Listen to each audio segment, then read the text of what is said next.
যখন হালদার শৈলেন লিখিতে কইলেন সত্যজিতের ছড়া হলো চক্ষু ছানা বড়া।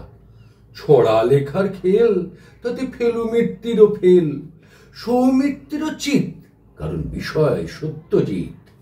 সত্যজিতের বিষয় লিখতে যদি মিস হয় একটি কোনো গুণ, তবে নিয়ে ধনুর গুণ কয়েক কোটি ভক্ত দেখতে চাইবে রক্ত এই অভাগা কবির।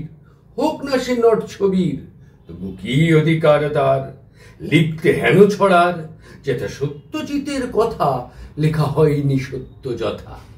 এই 7 মাস ভাবি আমি মুখে দিলাম চাবি, লেখায় কুলুপ আঁটি।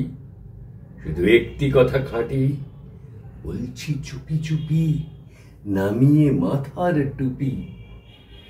আমার নেহাত জোর কপাল, জন্মে দেখি অবাক, এ কি, এ যে সত্যজিতের কাল।